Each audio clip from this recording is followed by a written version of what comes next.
Assalamualaikum warahmatullahi wabarakatuh. Bismillahirrahmanirrahim. Alhamdulillahirabbil alamin. Allahumma shalli wa sallim ala sayyidina Muhammadin wa ala alihi washabbihi ajmain, amma ba'd. Saudaraku pemirsa MJA TV yang dimuliakan Allah Subhanahu wa taala dimanapun Anda berada, alhamdulillah pada kesempatan kali ini kita kembali berjumpa masih dalam acara yang sama, yaitu Sudut Pandang. Insya Allah pada kesempatan kali ini kita akan membahas tentang hak dan kewajiban daripada anggota keluarga inti dalam ini, yaitu suami, istri, juga anak. Tentunya masing-masing memiliki hak dan juga kewajiban untuk menuju suatu tujuan bersama, yaitu menjadi keluarga yang sakinah, mawaddah, warahmah. Nah, untuk itu lebih jelasnya apa sih nanti hak dan kewajiban dari masing-masing anggota keluarga ini? Nah, insya Allah sudah hadir bersama kita guru kita Ustadz Muhammad bin Husain Al-Habsyi yang insya Allah nanti akan menjelaskan semuanya kepada kita. Assalamualaikum Ustadz. Assalamualaikum warahmatullahi wabarakatuh. Alhamdulillah pada kesempatan kali ini Ustadz kita kembali bisa berdialog lagi. Insya Allah pada kesempatan kali ini kita akan bahas tentang hak dan kewajiban dari masing-masing anggota keluarga Ustadz. Insya Allah. Ya. Suami Ustadz dalam hal ini merupakan kepala keluarga, di mana tentu memiliki tanggung jawab yang besar sebagai imam Ustadz. Ya. Apa sih Ustadz kewajiban yang harus suami penuhi kepada istri juga anak, terus kemudian hak yang harus diperoleh oleh seorang suami sendiri itu apa sih Ustadz? Bismillahirrahmanirrahim. Alhamdulillahirabbil alamin. Allahumma shalli wa sallim ala sayyidina Muhammadin wa ala alihi washabihi ajmain. Pertanyaan yang sangat penting dan mendasar, karena kita lihat fenomena sekarang ini masing-masing seperti kehilangan fungsinya. Suami tidak bisa berperan dengan baik, istri pun juga nggak bisa berperan dengan baik. Jadi yang timbul itu justru rancu hubungan rumah tangga ini. Mereka masing-masing hanya saling menuntut hak, tapi melupakan dan mengabaikan kewajiban. Mungkin kalau ditanya, apa sih kewajibannya seorang suami? Tentunya ketika seseorang sudah menikahi anak seseorang, maka kewajibannya adalah, yaitu dia harus menafkahi. Menafkahi ini ada bisa jadi nafkah zahir, juga nafkah batin. Kemudian dia harus melindungi istrinya, dia harus menjaga kehormatan istrinya. Kemudian seorang suami ketika sudah memiliki anak, maka suami pun jangan lupa bahwasanya anak itu juga punya hak. Jadi suami harus memberikan ibu yang baik, pendidikan yang baik. Ibunya tentunya harus jadi ibu yang solehah. Dan setelah itu juga mengajarkan kepada anak baca Al-Quran, memberikan nama yang bagus. Karena sebagaimana kita tahu, menurut bahkan orang Arab ataupun menurut kita orang Jawa, asmo kinaryo jopo nggih. Itu kan artinya nama adalah doa. Makanya kasih nama anak yang baik, kemudian didik anak untuk bisa beribadah dengan baik. Tentunya itu kewajiban-kewajiban suami yang istilahnya sangat yang mendasar, itu kewajibannya. Jadi memberikan nafkah, kemudian melindungi, menjaga kehormatan. Setelah itu ketika sudah punya anak, kasih nama anak yang bagus, pilihkan untuk anak ibu yang solehah, ajarkan anak baca Al-Quran dan didik anak untuk menjadi anak yang soleh. Adapun hak yang harus diterima seorang suami tentunya kewajiban istri ini ya. Kewajiban istri tentunya ya taat kepada suami.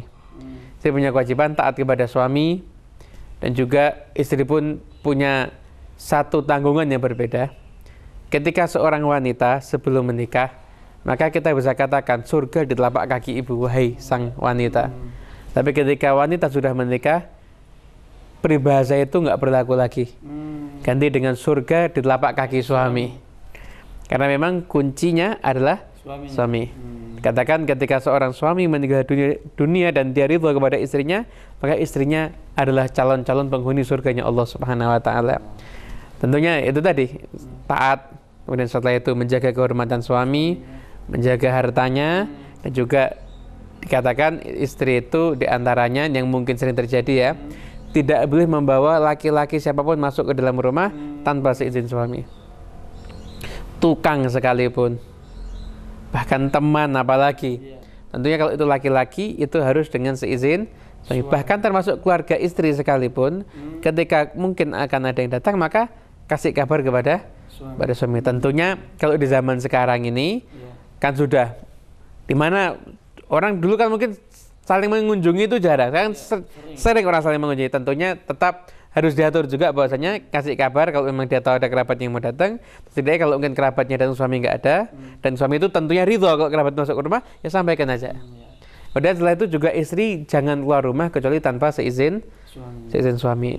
Keluar rumahnya istri harus dengan izin suaminya. Bahkan untuk ibadah sekalipun, mau sholat jamaah di masjid atau mau pengajian, istri tetap harus meminta izin kepada suaminya gitu. Tadi sempat disebutkan juga oleh Ustadz Muhammad bahwasanya artinya ketika punya anak, seorang suami juga harus berkewajiban untuk pendidikan Al-Quran tadi Ustadz ya. Tapi kan bukan hanya anak, tapi istri juga kan tetap harus dapat pendidikan dari seorang suami Ustadz ya.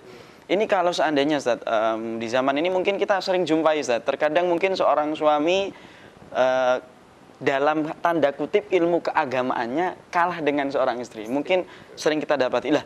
Padahal ini kan suatu kewajiban yang harus dipenuhi oleh seorang suami untuk mendidik istrinya, anaknya, mengajarkan tentang agama. Kalau seorang suami tidak mampu dalam hal ini, solusinya bagaimana? Iya, tentunya dalam syariat solusinya suami itu punya kewajiban ya.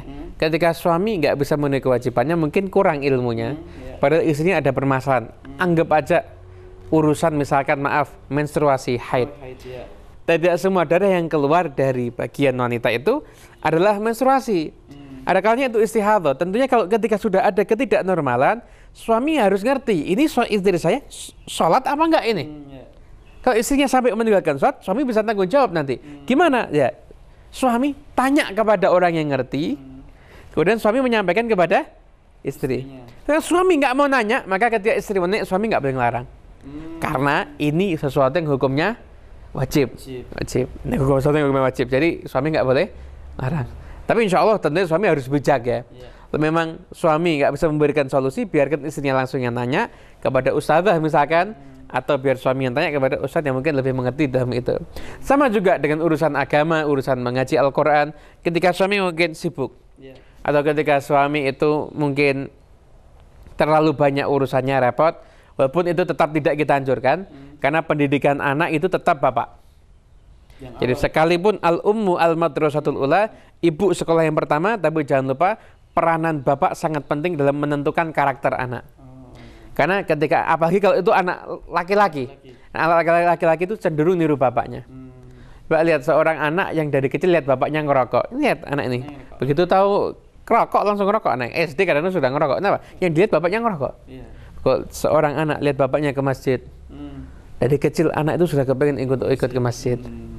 Jadi bapak ini punya peranan penting. Jadi ketika mungkin ada satu gambaran, bapak sangat sibuk, tapi kepingin anak bisa baca Al-Quran, ya panggilkan guru. Panggil guru untuk mengajarkan kepada anaknya membaca Al-Quran. Cuma ketika sudah panggilkan guru, tentunya wahai bapak, bayar guru itu dengan bayaran yang layak. Ini kewajiban kamu, tapi guru yang mengerjakan. Sekarang ini kadang-kadang repot kita. Kalau nyekolahkan anaknya belajar bahasa Inggris, sekolah musik kadang-kadang wah, luar biasa. Tapi kalau SPP TPA nggak pernah bayar, itu nunggak bisa setahun kadang-kadang. Nah, ini kan jadi satu hal yang miris kita lihat ya. Jadi kepedulian dalam Al-Quran itu kurang. Dan Al-Quran itu dianggap adalah satu hal yang murah, satu hal yang tidak berharga. Padahal ketika anak Anda bisa menyuarakan Al-Quran, berapapun yang Anda bayar itu murah dibanding anak Anda yang bisa mengucapkan lisannya huruf-huruf Al-Quran dengan fasih dan benar. Jadi kalau memang nggak bisa, jadi sekiranya panggilkan orang yang memang bisa sebagai istilahnya tanggung jawab bapak, tugasnya mengajarkan kepada anak. Bapak nggak bisa, ya itu tadi, itu orang itu tadi yang akan mengajarkan kepada anak untuk bisa memahami Al-Quran. Dalam pembahasan kali ini berarti secara tidak langsung tadi juga sudah disebutkan hak seorang istri, berarti mendapatkan pendidikan dari suaminya, mungkin bisa lebih detail, mungkin dapat penjagaan dari suaminya atau nafkah zohir seperti apa, nafkah batin seperti apa. Jadi katakan dalam Al-Quran, hunna libasul lakum wa antum libasul lahun. Suami dan istri ini ibaratnya seperti pakaian ya. Pakaian itu kita lihat, pakaian itu tentunya sesuatu yang saling nempel. Masa ada orang pakai baju tapi nggak nempel sama tubuhnya? Bukan pakai pakaian namanya, lihat pakaian kalau begitu ya. Itu sesuatu yang nempel. Suami istri itu kedekatannya seperti orang dengan pakaian yang sedang nempel dalam dirinya. Makanya kalau pakaian itu sampai sobek, mungkin ada bagian orang tersebut juga akan sobek.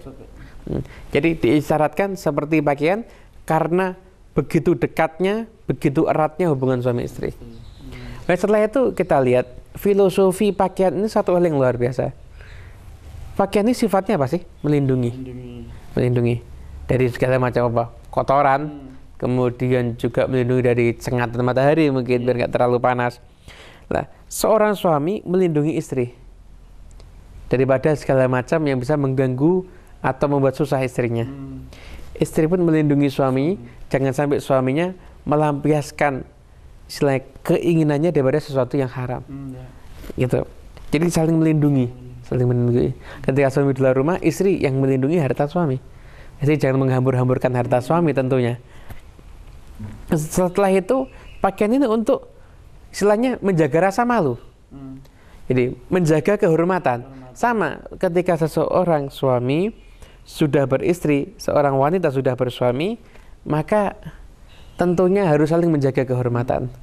Hati-hati benar-benar satu hal yang sangat mengkhawatirkan ketika masing-masing sudah menceritakan rahasia aib pasangannya. Waliyadzubillah min dzalik. Karena jangan dianggap itu satu hal yang remeh. Karena bahkan ketika seorang pria itu menceritakan aib istrinya kepada orang lain, orang yang ada di sekitarnya itu bukan menganggap ini orang hebat, enggak, dianggap ini orang enggak punya harga diri. Karena aib istrinya aja dia ceritakan. Ketika istri menceritakan aib suami, orang sekitarnya juga sama. Ini orang enggak benar. Masa aib suaminya diceritakan. Nah, jadi jangan saling membuka aib. Bahkan maaf kepada mertua sekalipun. Kecuali ada hal yang memang penting untuk disampaikan, itu berhubungan dengan syariat dan diizinkan oleh syariat, silahkan. Tapi selama urusan sepele jangan saling membuka aib dan masing-masing saling menjaga kehormatan. Tentunya ada dengan pemberian nafkah tadi juga termasuk melindungi ya. Melindungi itu juga masuk pemberian nafkah. Setelah itu menyayangi itu juga termasuk istilahnya satu hal dalam bentuk nafkah batin. Nafkah zahirnya tentunya ya istri itu kebutuhannya bukan cuma makan. Makan pun juga selayaknya. Yang pantas. Jadi kalau Anda nikah, Anda nikah sama anak pejabat, dengan Anda nikah sama anaknya Pak RW, beda tentu nafkahnya kan. Anak pejabat selayaknya dikasih makan apa sih? Anak Pak RW makannya apa kan? Itu termasuk bagian daripada nafkah begitu itu. Ada juga nafkah berupa pakaian. Ada juga nafkah berupa alat-alat kecantikan. Alat kecantikan itu juga termasuk nafkah yang harus dipikirkan untuk suami, karena kecantikan seorang istri ini ya milik suami, tentunya untuk perawatannya itu pun juga ada tanggung jawab daripada suami. Kalau kita nggak mampu, terlalu mahal dia minta, nggak apa, tetap kita penuhi tapi semampu kita. Jadi jangan kita tiadakan sama sekali, tapi tetap kalau bisa dengan apa yang kita mampu, tetap kita memberikan perawatan yang layak kepada istri kita. Insya Allah kita lanjut dialog ini nanti setelah yang satu ini Ustaz ya. Kelihatannya agak panjang ini. Ya, baik pemirsa MJA yang dimuliakan Allah Subhanahu Wa Taala. Insya Allah kita akan kembali lagi, maka jangan kemana-mana, tetap saksikan sudut pandang.